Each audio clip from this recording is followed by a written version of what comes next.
사랑이 많으신 하나님 아버지 감사합니다. 오늘도 학계 말씀 앞에 우리를 불러주시고 하나님의 말씀을 배우게 하시니 감사드립니다.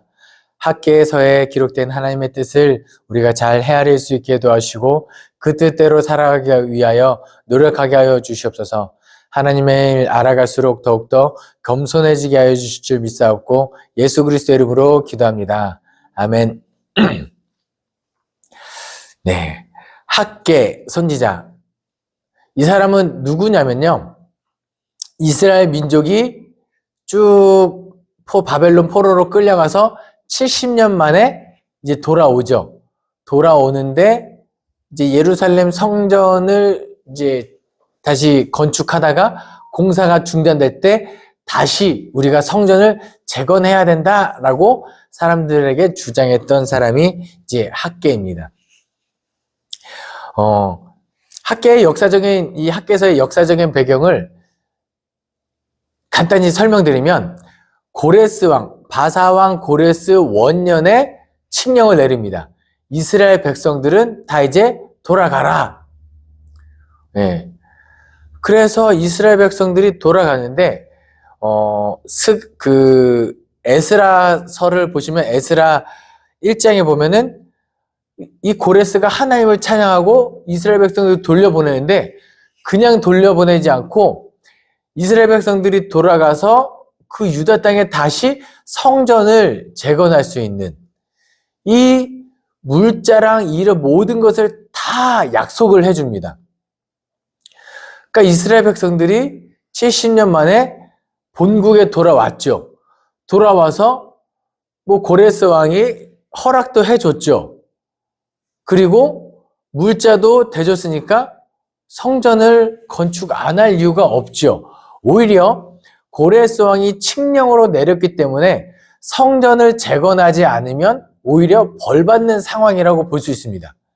그리고 지금 유다 땅에 돌아왔지만 여전히 그 사람들은 식민지 사람들인 거예요. 고레스 왕의 그 통치 아래 유다 땅으로 돌아온 거죠.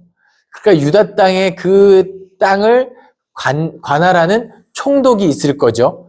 고레스가 파견한 총독이 있을 거고, 그리고 이스라엘 백성들이 돌아오기 전에 이미 살고 있던 사람들이 있겠죠. 그 사람들의 미묘한 정치적이고 감정선을 잘 헤아린 다음에 학계를 묵상하면 좋습니다. 그리고 이제 이스라엘 백성들이 돌아와서 성전을 짓죠.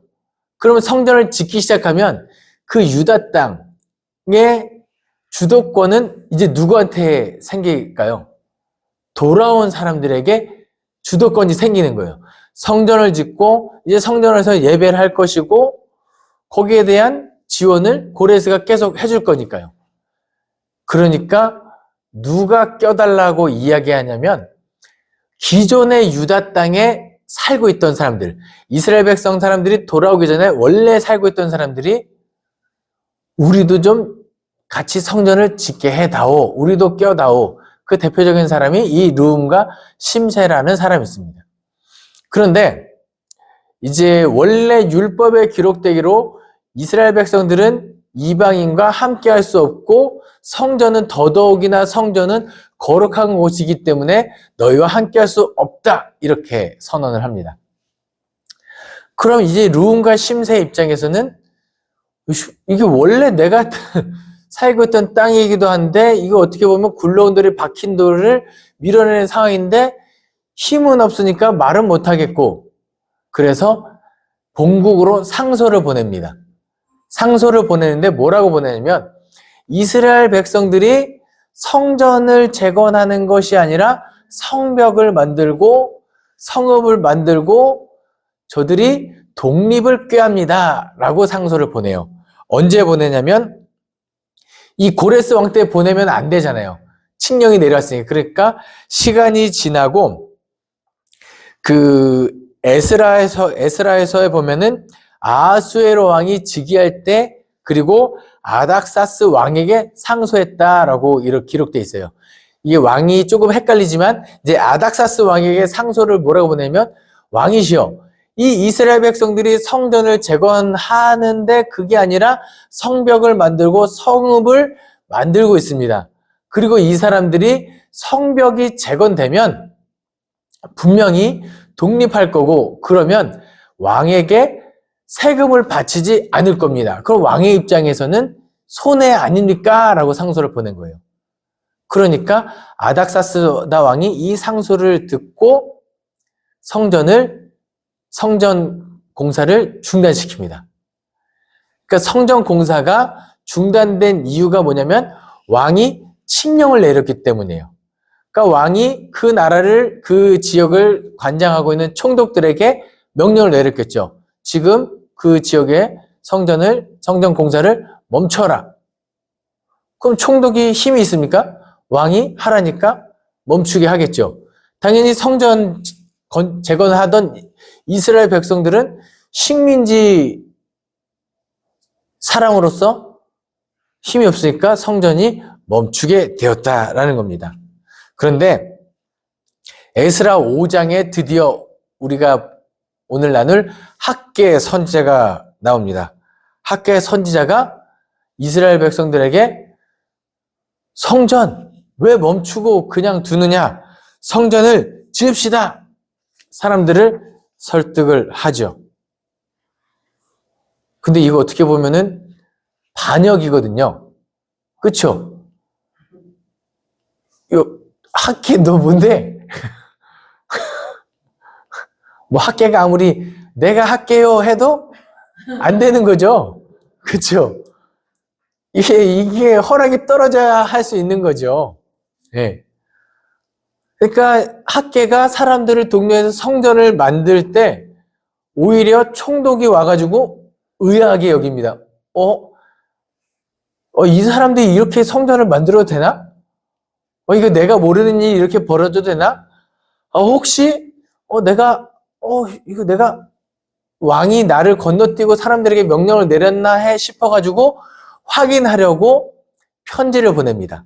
상소를 보내요. 누구에게? 다리오 왕 제2년에. 다리오 왕? 다리오 왕? 생각나는 사람이 있을 거예요. 근데 다리오 왕이 이 총독의 상소를 받고 왜 이 상소가 올라왔는지 확인을 하죠. 그리고 나서 왕궁의 보고를 이렇게 뒤지다가 보니까 고레스 왕 원년에 칙령을 내려진 것을 확인하고 다시 성전을 지어라 하고 물죄를 내려주고 하는 이런 역사적인 배경이 있습니다. 근데 제가 왜 아까 다리오 했냐면 이 다리오 왕 때 생각나는 우리 역사적인 인물이 한 명이 또 있어야 돼요. 다니엘입니다. 그러니까 다리오 왕이 이 상소를 받고 나서 왕이 그 창고에 가서 먼지 뒤집어 쓰면서 그 고레스 왕의 칙령을 찾아내겠어요? 왕의 가호가 있죠, 그죠? 밑에 사람 시키겠죠? 그 밑에 사람이 누구예요? 다니엘인 거예요.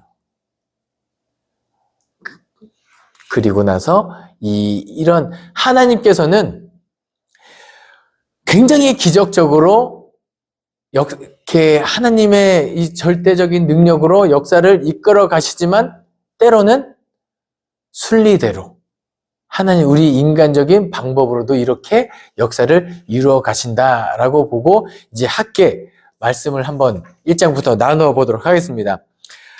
학계 1장 1절부터 5절인데요. 다리오 왕 제2년 여섯째 달 곧 그 달 초하루에 여호와의 말씀이 선지자 학계로 말미암아 스알데엘의 아들 유다 총독 스룹바벨과 여호사닥의 아들 대제사장 여호수아에게 임하니라. 이르시되 만군의 여호와가 이같이 말하여 이르노라.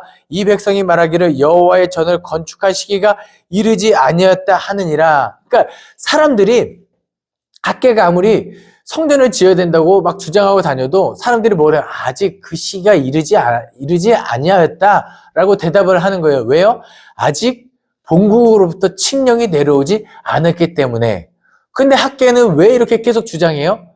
지금 칙령이 문제가 아니에요. 왕이 문제가 아니에요. 지금 여호와의 말씀이 나로 하여금 성전을 지으라고 말씀하는데 이제 학계 입장에서는 이 왕보다 여호와가 더 두려운 거예요. 여호와가 더 두려우니까 그 말을 그대로 선포합니다. 3절 말씀에 여호와의 말씀이 선지자 학개에게 임하여 이르되 이 성전이 황폐하였거늘 너희가 이때 판벽한 집에 거주하는 것이 옳으냐? 그러므로 이제 만군의 여호와가 이같이 말하노니 너희는 너희의 행위를 살필지니라. 성전은 이제 짓다 말면 얼마나 이제 흉물스럽게 이렇게 있겠어요. 그런데 흉물스럽게 있지만 사람들은 자기 집은 이렇게 잘 짓고 잘 호의호식하며 살라고 하고 있으니까 이제 학개 입장에서는 이제 열불이 나는 거죠. 또 여호와의 말씀도 임하였겠다 이때다 싶어서 이렇게 사람들에게 이야기합니다. 근데 제가 아까도 말씀드렸다시피 사람들의 입장에서는 학개 말을 들었다가는 진짜 경을 칠지도 모릅니다. 다 반역죄로 다 끌려갈지도 모르는데 학개가 여호와의 말씀에 임하여서 담력을 얻고 선포하였을 때 그 말을 들은 사람들이 있죠. 누굴까요? 스룹바벨과 여호수아. 하나님의 말씀에 동의했던 사람들. 그러자 중단된 성전 공사를 다시 시작합니다. 믿음이 대단하죠. 믿음이 대단한 거예요.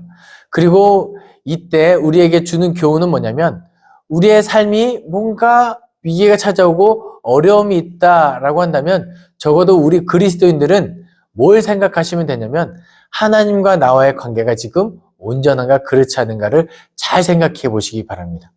제가 군대에 있을 때 굳이 이 말을 이거는 제가 영상에서 나중에 편집하도록 하겠습니다.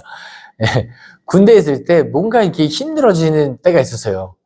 그래가지고 저의 장점은 긍정적으로 일하고 했는데 단점은 꼼꼼하지가 못하고 일을 잘 못하는 그러니까 중대장이나 뭐 이런 상관의 입장에서는 좋은 사람이 아닐 수 있는 거예요. 그리고 뭔가 이게 일이 자꾸 빵꾸날 때마다 이게 힘들어지는 어떤 게 있다 보니까 조직 생활을 하다 보니까 힘든 게 있는데 어느 날 제가 그래서 저에게 좋은 조언을 해줄 수 있는 그런 사람들에게 학개 2장으로 넘어가면 이 하나님이 학개의 입술을 통하여 선포하였을 때 학개 2장에 하나님께서는 뭘 약속하시면 성전의 영광을 약속하십니다. 학개 2장 1절입니다. 일곱째 달 곧 그 달 20일에 여호와의 말씀이 선지자 학개에게 임하니라 이르시되 너는 스알델의 유다 아들 유다 총독 스룹바벨과 여호사닥의 아들 대제사장 여호수아와 남은 백성에게 말하여 이르라 하면서 뭘 이야기하냐면 이 성전이 너희 눈에 비록 보잘것없다고 여겨질 수도 있지만 그리고 분명히 이 성전이 솔로몬이 지었던 성전에 비해서는 눈에 보이기는 영광스럽지 않을 수 있지만 내가 그 자리에 임하겠고 이 성전을 통하여 영광 받을 것이다. 내가 나의 영이 계속해서 이 가운데 너희와 함께할 것을 약속하십니다. 그러니까 엄청난 성전이 되는 거지요.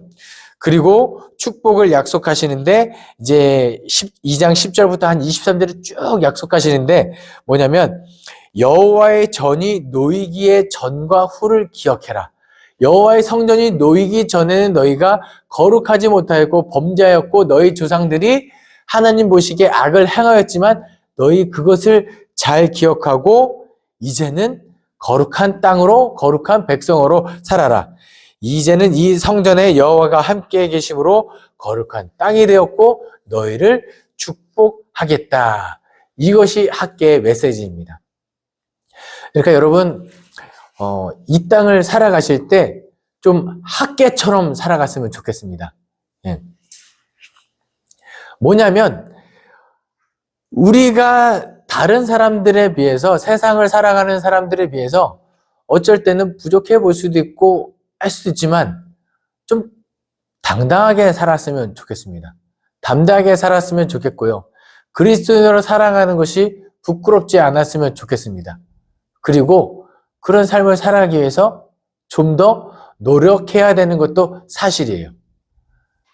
세상 사람들이 이만큼 할 때 우리는 얼마큼 하면 될까요?